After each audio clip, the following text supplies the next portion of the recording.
Kochie's Business Builders is proudly brought to you by our partners Dell, Peugeot and APCO, who are helping small businesses grow.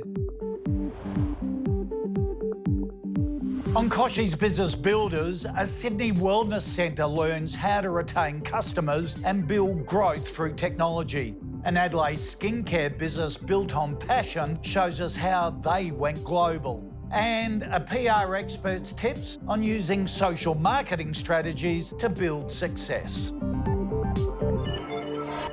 Hello, and thanks for joining us for another episode of Kochie's Business Builders. I hope you were inspired by the Olympics, because our aim is to give you all the motivation and advice you need so your business can turn in a gold medal winning performance.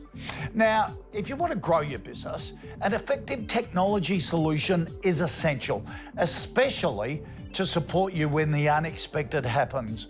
COVID-19 has certainly shown us how important it is to have the right IT solution in place to help a business pivot and also to survive. KOA Recovery is a Sydney-based spa and health club that offers sports recovery and injury management using state-of-the-art technology. But their current IT solution for managing their administration and client communication is holding their business back.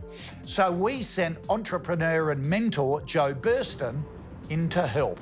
Together with Dell Technologies, we look at how KOA Recovery can implement an IT solution that supports their business growth.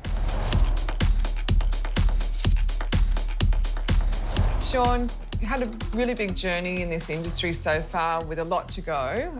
Let's talk about how the business came about and what your vision is for the organisation. KOA was started about 4.5 years ago now. It started from a personal experience where I had a wakeboarding accident and just blew out my back. I was dealing with a lot of chronic pain, and I started to do some of these treatments that we did here, and they really helped. And I saw a sort of gap in the market where nobody was offering this sort of treatment to the everyday person. So a whole wellness space was created where we could do more than one treatment at once. When you say it wasn't offered to the ordinary person on the street, was that part of the vision for you to start your own business? Some of these treatments were seen as if you weren't an elite athlete, then you didn't do this sort of stuff. And that's what we try to say here, that you don't have to be an athlete to come in and look after yourself. Sean, tell us about the vision of KOA Recovery and what you really want this to be, say, in 10 years' time. I'd like to have multiple stores around Australia, trying to help as many people as we can. The amount of people dealing with chronic pain is just unbelievable. So if we can try and treat as many people as possible and get them relaxed and just letting people know that, this is something that can actually help and... Does work. It really does. You've got a number of treatments and therapies. Talk me through what they are and what they do. We have 4 different treatments here where we do flotation, cryotherapy, infrared sauna and compression. Now, flotation is you're in a pod, 500 kilos of magnesium salts. 1 hour in that pod is equivalent to 4 hours of sleep. So it just allows everything to kind of switch off and relax. Helps with muscle recovery as well. Now with the cryotherapy, it's very cold. It helps with chronic pain, inflammation, again, improving your sleep quality. You can burn off roughly about 500 to 800 calories after a session in there. We try to make the experience as best as possible, but with the technology we have, it can lag a little bit. The client has to come through the door, sign some waivers, and the information just is not carrying through. So it's actually taking a lot longer to serve the client, which is pushing them behind in their schedule. It's also pushing us behind in our schedule as well. Our business is run on mainly word of mouth. Yes. So if that experience gets out there saying that, these guys don't run on time, you've got to do all this paperwork, it can sort of stop people from coming in. So what we're having to do is book our clients further apart. So it means less clients coming through the door and less revenue. So it'd be really good to be able to talk to someone about where we can go with this. Well, luckily today I've got the perfect person for you to have a chat with, and that is Liam, the Dell Trusted Advisor. So why don't we have a chat with him and see what solutions he's got for you? Yeah, that'd be great. After the break, we find out how technology can help KOA Recovery take their business to the next level.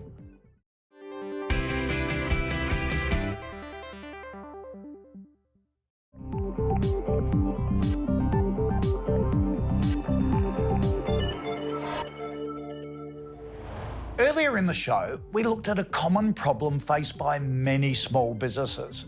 KOA Recovery's outdated IT is holding back growth and causing customer dissatisfaction. But Dell's trusted advisor has come to the rescue with some practical advice that will fuel their growth.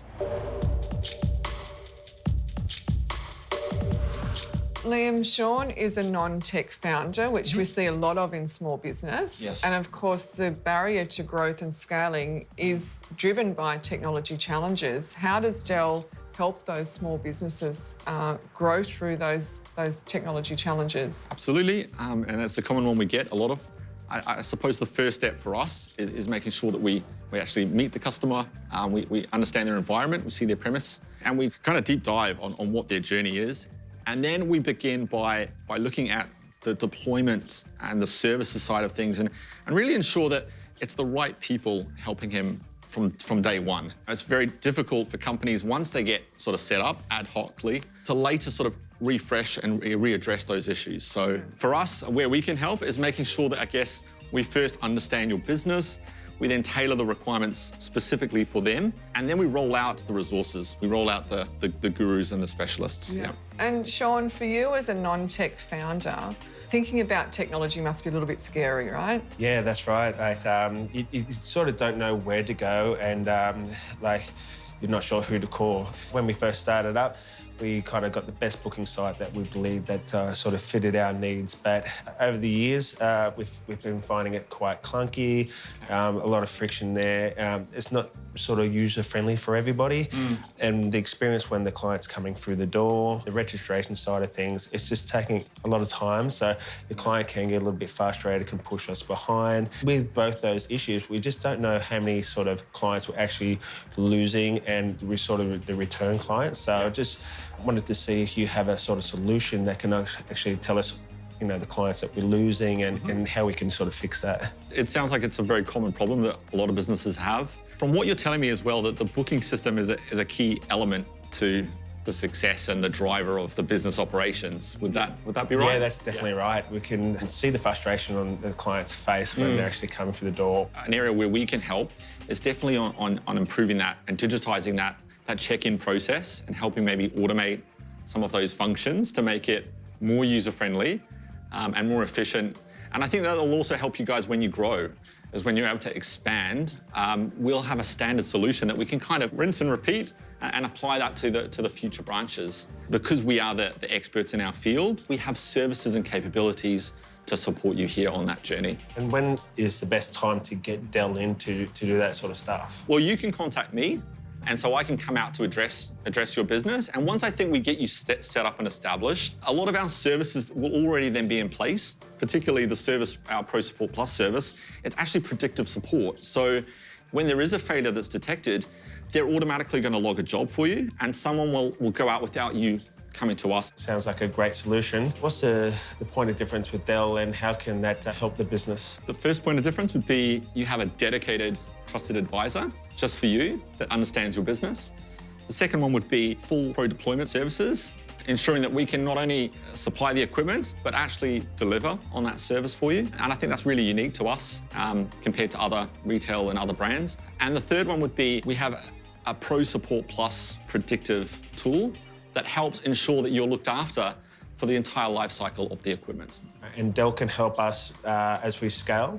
Absolutely, absolutely, and this is what we do best. We look after on a whole range of different sectors, but we really have a tailored service for each individual organisation, and we're really excited to be on that journey with you. Excellent. Over the coming weeks, we'll be sharing more case studies of small businesses experiencing the Dell difference. Now, here's digital marketing expert Nicola Morass to explain how technology can help you connect with existing and prospective customers.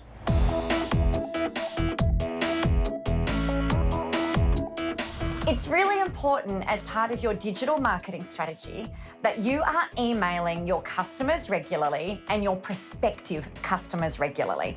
But we don't have 1 million hours a day to be able to do this manually. No more Excel spreadsheets. Most people think though, where do I start? You could be on a limited budget, or maybe you just don't know how to choose.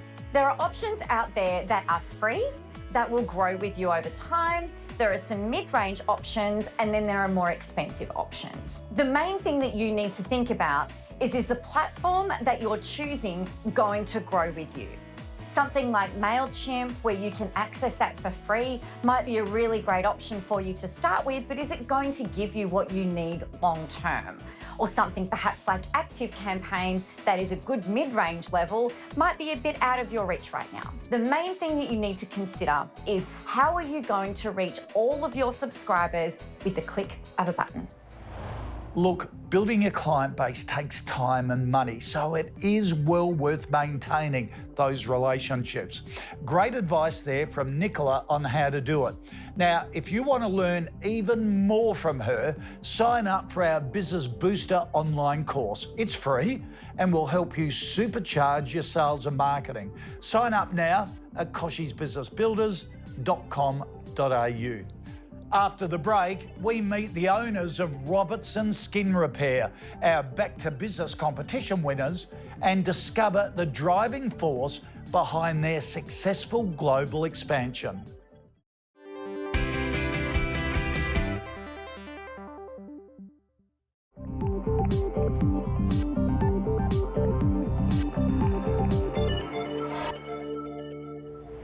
Welcome back to Kochie's Business Builders. Here at KBB, we are passionate about supporting Australian small businesses and love showcasing a success story like our Back to Business winners, Robertson Skin Repair. Meet Bev and Steve G, the co-owners of Robertson Skin Repair, who fell in love with the product so much they bought the company. Today, their shared passion has taken the skincare range from Adelaide to the world. Hi, my name's Steve. And I'm Bev. And together we are the owners of Robertson Skincare. We're dedicated to helping people overcome their skin problems such as eczema. 30 years ago, I walked into a health food store looking for a product that would relieve Steve's eczema. Steve's eczema was pretty bad. He'd suffered for 5 years with it, and he tried many products that just weren't working. I walked into the health food store and saw the jar of Robertson Skin Care, which is a natural treatment for dry and inflamed skin. I brought the jar of Robertson's home. Steve tried it, and it just really relieved Steve's eczema to the point that it just went away. When you're an eczema sufferer, you know how tough that itchy skin feels. It's dreadful, you know. When Bev came home with this jar of Robertson's, I looked at it and thought to myself, yeah, right, I'm very sceptical. I didn't think it was going to work. It was about a week or two, there was quite a massive improvement on my skin. About 5 months later, my eczema was gone. We absolutely love this product so much that we bought the company. In 1988, Malcolm Robertson invented this product, Robertson Skin Repair. It wasn't until another 2 years later when I tried the product and had great success with it with my own eczema, and I felt so strongly about it, I became good friends with Malcolm. In 2003, Bev and I bought the company. It was an amazing experience because Malcolm felt so strongly about the product and how I loved it so much. He only wanted us to take over from him because he knew I loved it so much. It's our true passion to help people with eczema overcome dry and inflamed skin. That's what we love doing. When we first bought Robertson's, it was only a part-time business for both of us. The product was only in a small group of pharmacies in Adelaide. Since we took it over, we've actually popped our products in pharmacies and health food stores right across Australia. We also sell from our online store as well overseas. There's not too many products around like us. In fact, ours is very unique. It's an oil-based ointment. The active ingredients are cod liver oil and colloidal oatmeal. They are very effective in relieving the symptoms of dry and inflamed skin, eczema and dermatitis. We've got 3 products. We've got the Robertson Skin Repair. That is our #1 product. We've also got the hand body wash and the bath soak. All 3 products are specifically for dry skin. When COVID hit, we introduced a new product. We realised that a lot of people with the very important task of hand sanitising were getting dermatitis on their hands. So we introduced a new product in our range, which is our Robertson's Natural Hand and Body Wash. It soaps up and cleans the skin, but it doesn't dry the skin when you use it. And to show people how good our hand body wash was, we developed also a portable hand wash station. So we set this up in the pharmacy, and at the front of the store, people are coming in, they're scanning their code. Instead of using the hand sanitizer, now they can use our hand body wash. I believe that Robertson's should be in every single house in the medicine cabinet because it is the very best product for repairing the skin. It is so wonderful to see people using their small business to help others. Good on you, Bev and Steve. Stay with us, because after the break, we find out how to make remote working a permanent success for your business. Advice that you don't want to miss.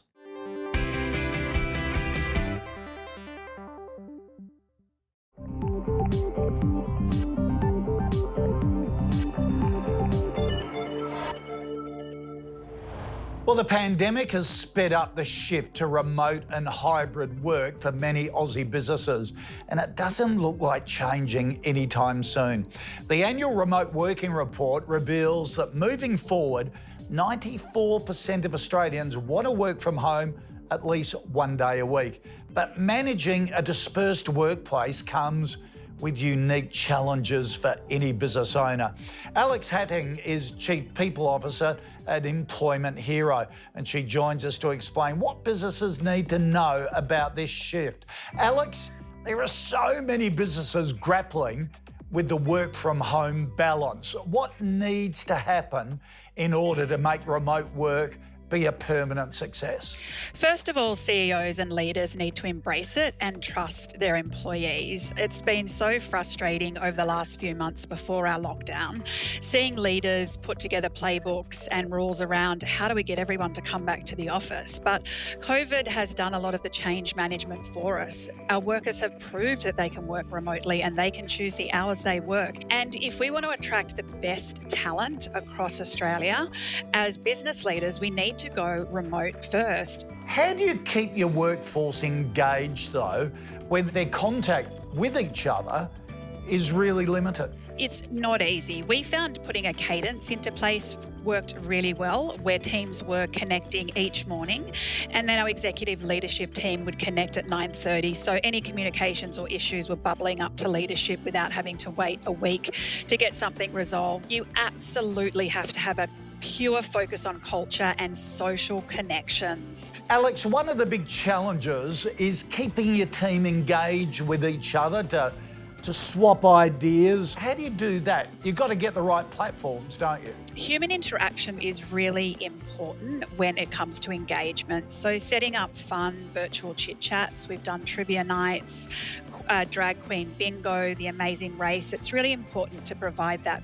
The managers need to have empathy, and they need to use their weekly one-on-ones to check in with their employees, to really ask how they're feeling and how can they help them better, and give them the psychological safety to be able to say, I'm actually going to be offline for 2 hours today helping my child with homeschooling and engaging with them. I'll be logging on back later on in the day. Great advice, Alex. Thanks for sharing. Thanks so much, Kochie. Have a great day. This week on Ask Kochie, how do you get a niche product noticed by the general public? Catherine Randabell from Headbed has this question. Hi, my name is Catherine Randabell. I am the inventor of the Headbed head and neck support cushion for hairdressers' shampoo basins. My question to you, Kochie, is how do I get the general public to hear a lot more about the Headbed without spending millions of dollars on an advertising campaign? Hey, Catherine, congratulations on the invention. A bit of Aussie ingenuity, great to see. To give you some insight on how to get more exposure for your headbed, I'm joined by public relations expert Sam Diebeck from PR Hub. Sam, thanks for your time. Now, what are some simple things Catherine can do for her PR? there's a couple great things which I do have for her. Okay, like what? So the first one is using customer case studies. As consumers, we look to our family, our friends, our colleagues, influencers these days as well, before we try something, before we buy it. Do you find generally that small business owners don't tap into their customer base nearly enough? I think small business owners have got their, so many different hats on. So even if they were thinking about it, they're so busy trying to just get by without thinking about, I need to go and talk to my customers more. And it can be a little bit daunting and a bit confronting, asking people for feedback, asking people for help. Yep. A lot of us don't like doing that. But look at Catherine's case, and she has got some people who have great feedback, and those people probably do want to help her on her journey so that she does see more success. Catherine, some great tips there from Sam. And Sam, thank you for joining us. Fabulous. That's all we have time for today, but you can head to our website for more useful information and resources for running a successful business. Go to kochiesbusinessbuilders.com.au and be sure to sign up for the weekly newsletter. Look forward to seeing you at the same time next week. Bye for now.